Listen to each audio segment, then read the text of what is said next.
Topic వస్తే ప్రభాస్ ఆ మధ్య మీ డైరెక్షన్లో చేయాలని ఇంట్రెస్ట్ చూపారని నిజమేనా? అసలు లేదు. నేను ఎప్పుడు తెలుగులో ఏ హీరోని కూడా నేను ఎప్పుడు సినిమా మీరు కాదు, నేను అడగలేదు, ఎవరు అడగలేదు. అంటే ఎందుకు మీరు ఆఫ్టర్ నాగార్జున గారు అండ్ వెంకటేష్ వాళ్ళ తర్వాత మీరు ఎవరు స్టార్స్తో పనిచేయలేదు? ఏంటి రీజన్? ఇప్పుడు నేను చేసే టైప్ సినిమాలు నేను ఎన్నుకునే subjects they are not related, they are not applicable to stars. ఎందుకంటే స్టార్డమ్ అనేది ఒక ఇమేజ్ ఉంటుంది, వాళ్ళకి ఒక ఫ్యాన్స్ ఉంటారు, పాటలు, కామెడీ ట్రాక్, ఇన్ని సెంటర్లో ఇన్ని రోజులు ఆడాలి, ఇలాంటి రిక్వైర్మెంట్స్ ఉన్న లాంటి ప్రాజెక్ట్స్ అండ్ వాళ్ళు చేయాలంటే. ఎందుకంటే వాళ్ళు ఎందుకు చేయాలంటే బికాజ్ అంతంత డబ్బులు పెట్టి అంతంత కాస్ట్లకి అమ్ముతున్నప్పుడు అన్ని వర్గాల ప్రజల్ని సాటిస్ఫై చేయాల్సిన ఒక కమర్షియల్ నెసెసిటీ ఉంటుంది. ఆ టైప్ సినిమాలు నేను చేయను, నాకు చేయడం చేత కాదు. చేయడం అంటే నాకు చేయట్లేదు అని చెప్పట్లా, నాకు అసలు ఆ కెపాసిటీ లేదు నాకు.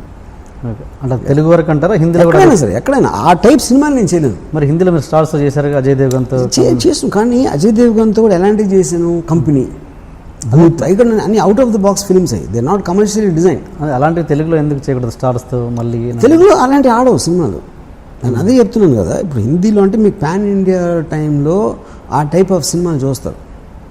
తెలుగులో మీరు ప్రభాస్ని పెట్టి భూతు అలాంటి సినిమా తీస్తే ఇట్స్ ఇంపాసిబుల్. ఎలా వర్కౌట్ అవుతుంది? రక్త చరిత్ర నడిచిందిగా, సూర్యాన్ని పెడితే స్టార్. అదే చెప్తున్నా, రక్త చరిత్ర అనేది మీకు అసలు ఇమేజ్ లేని మనుషులు ఒక రానెస్ తోటి ఉంది. అదే మీరు తారక్తో పెడితే సినిమా అట్లా ఉండవు, ఇంపాసిబుల్ అది. మీకు కాస్ట్ ఫీలింగ్ ఉందా? నాకు ఏ ఫీలింగ్ లేదు. నాకు దేశం ఫీలింగ్ కానీ, కాస్ట్ ఫీలింగ్ కానీ, నా ఫ్యామిలీ కానీ, నేను కానీ, చివరికి నా ఫీలింగ్ కూడా లేదు. వర్మ అన్నది జస్ట్ ఊరికే పెట్టుకున్నారా, లేకపోతే ఇట్లా వినడానికి బాగుంది అంతే? వినడానికి బాగుంది, రైమింగ్ బాగుంది. ఓకే. రాము గారిని కేర్ చేయని హీరోయిన్ ఇప్పటివరకు ఎవరైనా తగిలారా మీకు? మిమ్మల్ని కేర్ చేయని హీరోయిన్? కేర్ చేయని heroine it's very hypothetical question. ఎందుకంటే ఫస్ట్ ఆఫ్ ఆల్ అలాంటి ఇన్స్టెన్స్ ఎప్పుడు రావడానికి ఆసుకుంది. ఎవరు హీరోయిన్ కాకుండా ఎవరైనా నన్ను కేర్ చేయని మనుషుల్ని నేను ఎప్పుడు నాకు గుర్తులేదు అసలు. అంటే అసలు అలాంటి ఇన్సిడెంట్ ఎక్కడి నుంచి వచ్చింది అనేది, అంటే అది పొలిటికల్ లీడర్స్ అవ్వచ్చు, మాఫియా అవ్వచ్చు, లేకపోతే ఫిల్మ్ ఇండస్ట్రీ వాళ్ళు అవ్వచ్చు, నన్ను కేర్ చేయకపోవటం అనేది ఒక పర్టికులర్ ఇన్సిడెంట్ అనేది నా మైండ్లోకి అసలు. ఇన్సిడెంట్ పక్కన పెట్టండి, మీ షూటింగ్లో హీరోయిన్ కానీ హీరో కానీ షూటింగ్ నడుస్తుంటే కదా ఒక టైం పీరియడ్గా లెంతీ కదా, ఆ టైంలో మీకు తెలిసిపోతుంది కదా యాటిట్యూడ్, బాడీ లాంగ్వేజ్. ఇప్పుడు జరగలేదు అలా, ఇప్పుడు జరగలేదు. ఓకే. అండ్ మీ దృష్టిలో అసలు హెల్పింగ్ నేచర్, అసలు మీకు హెల్ప్ నేచరు, జాలి అలాంటివి ఉన్నాయా మీకు? Helping nature, I don't like the word helping nature అనే వర్డ్, నాకు దానికే ఇష్టం ఉండదు. ఫర్ ఎగ్జాంపుల్ ఒక చిన్న ఎగ్జాంపుల్ చెప్తాను మీకు.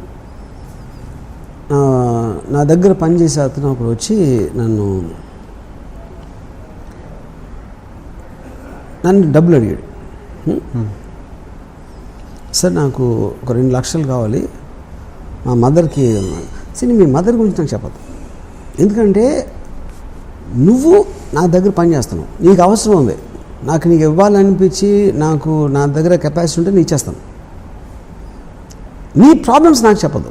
నువ్వు చెప్పిన అరే అవునా అలాగా అనేది అలాంటి దాంట్లో నేను అసలు వెళ్ళను అసలు ఇప్పుడు ఆ జోన్లోకి. సిమిలర్గా నాకు ఎప్పుడు నాకు జ్వరం వస్తే నేను అసలు ఎవరిని ఇంటికి రాను ఉన్నాను. నన్ను వచ్చి నువ్వు కొంచెం ఏదో మందు తాగించి అట్లా అదే మెడిసిన్ వేయించి అట్లాంటివి నాకు చిరాకు. You know, so anything which is of a genre of something which is supposed to make me feel bad, అది నేను అవాయిడ్ చేస్తున్నాను. ఓకే. అప్పుడు కానీ ఆ 2 లక్షలు ఇచ్చాను. వాళ్ళ మదర్ గురించి చెప్పినా చెప్పకపోయినా తనంటే నాకు ఇష్టం, తను అవసరం అవ్వకపోతే తప్ప అడగడం నాకు తెలుసు. యూనో, కానీ ఇలా చెప్పినప్పుడు ఇది ఒక్కటే గుర్తుంచుకుంటారు, ఇలా అన్నాడు అని. సో అప్పుడు హెల్ప్ అనేది నేను ఇందాక ఒకసారి చెప్పాను, నేను అసలు మనీ ఎప్పుడు నేను డీల్ చేయను ఎప్పుడు అసలు మనీతోటి. నాకు చెక్కి డ్రాఫ్ట్కి నాకు డిఫరెన్స్ తెలియదు. అకౌంట్లో డబ్బులు ఉన్నాయా లేవా నాకు తెలియదు.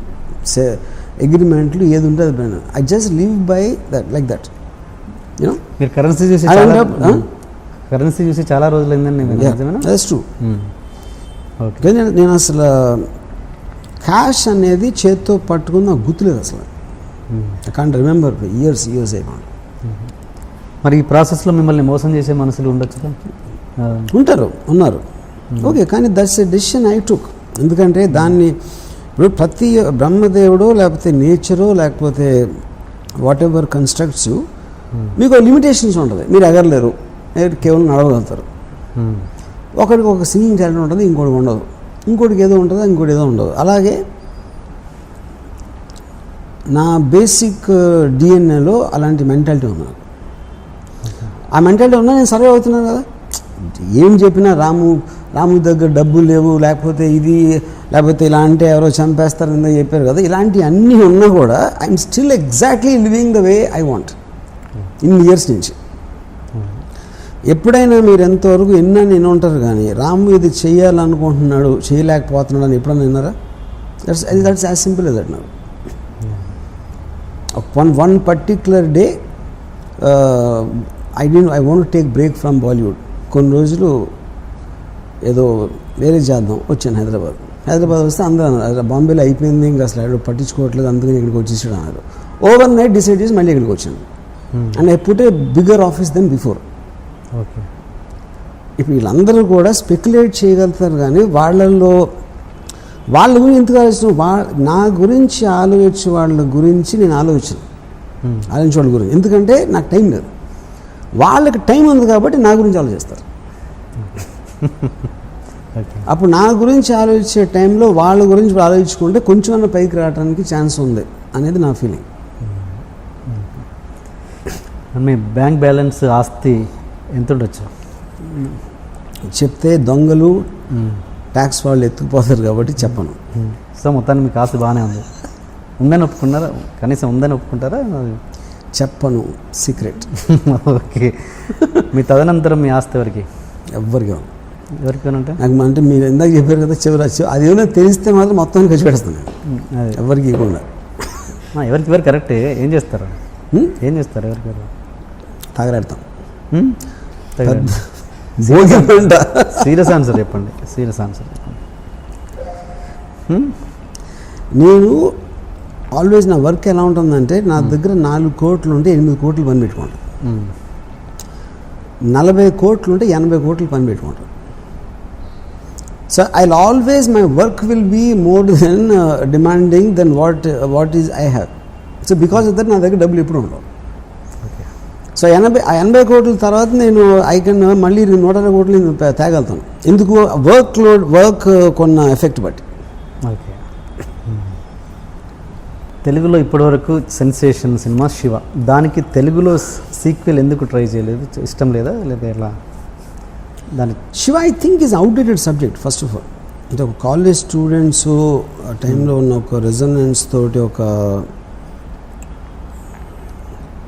అప్పుడున్న అంటే ఈ రౌడీలు ఇలాంటి వాళ్ళు కాలేజ్ గూండాలు తిరగటం కానీ ఇలాంటివన్నీ అటు ఆస్పెక్ట్స్లో I feel it's a sequel. అంటే దాని కంటిన్యూషన్ ఉండాలని కాదుగా, అక్కడ నుంచి ఎలాగైనా టర్న్ తీసుకోవచ్చుగా. ఇంకోటి నాకు అంటే ఇప్పుడు నేను శివ తీసిన డైరెక్టర్ని కాదు ఇప్పుడు, ఎందుకంటే నా మైండ్ దాంట్లో వర్క్ అలాంటి స్పీర్లో ఇప్పుడు వర్క్ చేయట్లేదు. ఓకే. సో నేను ఈ మధ్యన 25th ఇయర్ కోసం నాగార్జున నేను ఏదో ఒక డాక్యుమెంటరీ చేద్దాం అనుకుని నేను మళ్ళీ చూశాను సినిమా. ఇది 25 years అయ్యి చూశాను సినిమాని. నాకు అసలు ఏమాత్రం నచ్చలేదు సినిమా, ఎందుకంటే ఐఎమ్ ఏ చేంజ్ పర్సన్.